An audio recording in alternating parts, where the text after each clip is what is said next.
Do you remember how endless summer used to feel as a kid? Almost like time stretched on forever. Days were filled with play, curiosity, and no sense of urgency. And fast forward to now, it feels like entire years vanish in a blink. January quickly turns into June, and then suddenly it's the holidays again.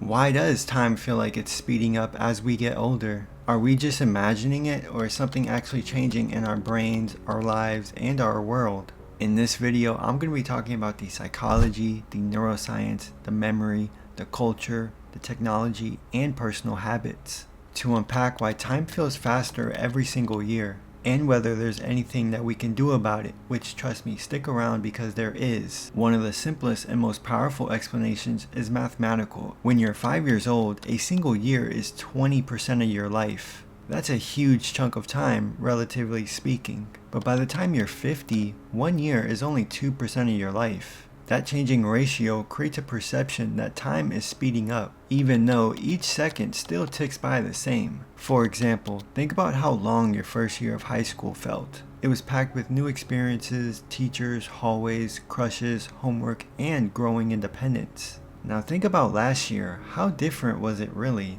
Probably not much, and that sameness is part of why it flew by. A deeper layer. Some researchers suggest our mental timeline is not based on an objective length. So if we record fewer memories, the brain codes that time as short. Novelty and the sense of newness plays a massive role in how we perceive time. And this is where childhood holds a secret weapon.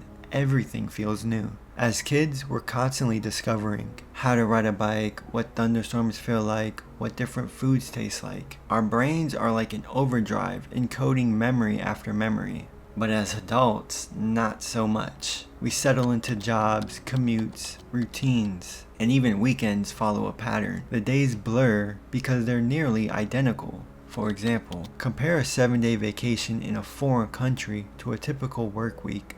One feels rich and full, and the other, it feels barely memorable. That's because your brain was processing new environments, smells, and new experiences. Studies show that novel stimuli trigger stronger encoding in the hippocampus, which is responsible for long-term memory. So novel experiences make days feel longer in retrospect. This is one reason why people say travel makes you feel alive, and it's literally because it stretches your sense of time.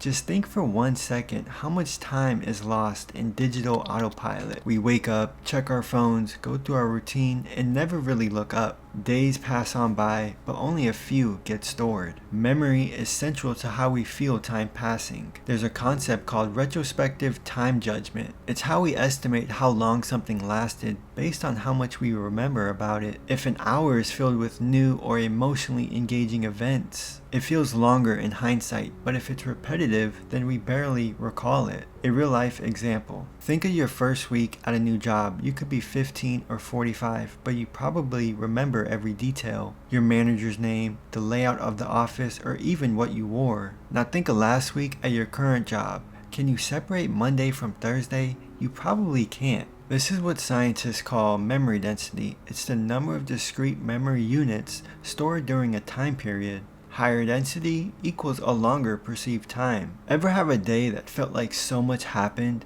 That's memory density in action. Did you know that people who journal or take daily photos often report that time seems to slow down? That's because those activities reinforce memory and break monotony. Biology, brain chemistry, and age. As we age, our brains change, and that's not just poetic, it's neurological. One key shift is in how we process detail. As children, our brains are flooded with dopamine, the neurotransmitter that rewards us for learning, curiosity, and surprise. This chemical cocktail keeps us alert, engaged, and excited. But as adults, dopamine production drops. We become more efficient but less impressionable. We notice fewer details unless they're shocking, painful, or profoundly new. Brain scans show that children's brains literally light up more frequently in response to environmental stimuli. Adults, by contrast, show more focused and less reactive neural activity. That's kind of why kids seem to ask why 100 times. Their brains crave explanation and novelty. As adults, we settle for assumptions. It is what it is. This isn't laziness, it's a survival feature. The adult brain uses less energy, but with that energy savings comes less sensory input and perceived time. Think for a second when the last time it was that you did something for the first time. If it's been a while, that may be why your months feel like they're vanishing. Technology, screens, and overstimulation. Technology, especially screens, have changed not only how we live, but how we experience time. We check our phones dozens, sometimes even hundreds of times, me included, which, dude, I need to work on that, and I think we all do. Each interaction is brief, low effort, and quickly forgotten. Social media especially gives us constant stimulation with almost zero memory. Think about an evening spent doom scrolling. How much can you actually recall the following day? Probably none. Now compare that to a night out with friends or like a long walk in the woods. You see, the brain doesn't store repetition or background noise. It stores meaningful, emotional, or novel experiences. Screens, even entertaining ones, often don't make the cut. Digital overstimulation also shortens our attention spans. TikTok and YouTube Shorts is a prime example of that. When our attention is scattered, we process less deeply, and shallow processing leads to weaker memories. If you've been scrolling and scrolling on TikTok for, let's just say, 2 hours, how many of those TikToks are you actually going to be able to remember? Maybe only like 3 or 4 that you thought were really funny or that you just liked. The more content that we consume, the less time that we feel that we have, because none of it anchors us. Cutting even 30 minutes of screen time a day and replacing it with walking, journaling, or conversation can begin to restore your sense of time. Culture, capitalism, and the hustle. Time is also cultural. In Western societies, time has become a commodity, something to be used, maximized, sold, or optimized. We measure ourselves and each other by how busy we are, and personally, I don't think it should be like that. For instance, people say I've been crazy busy and use that as a badge of honor. It's really not. Idleness, reflection, and even play are seen as indulgences. In societies driven by capitalism, people are conditioned to associate time with value. You often hear people say time is money, and this mindset pushes us to fill every gap, even at the cost of joy. For example, turning hobbies into side hustles, which I can definitely relate to. I used to love to find vintage t-shirts at thrift stores, which, by the way, that could be a whole nother video because now you really can't find anything at thrift stores anymore. Basically, the workers pull everything in the back and then post it on their shopgoodwill.com website. So when you're donating your stuff to Goodwill, just know that it's not actually going to people who need it. Goodwill is making millions of dollars in profit each year off free donations. But getting back to turning hobbies into side hustles, I ended up making a Depop and eBay account where I got over 1,000 sales in just a year. But I don't do that anymore, nor do I prioritize that. But getting back to the cost of joy, which is working on vacation and monetizing every waking hour. This constant pressure conditions our lives into to-do lists and productivity trackers. But it also erodes the human experience, including how we feel time moving. So what can we do? We obviously can't stop time, but we can change how we experience it. Here are a few ways to how you can stretch your perception of time. Number 1, break routine. Add small variations to your day. Change your route, eat something different, talk to someone new. Micro novelty rewires memory.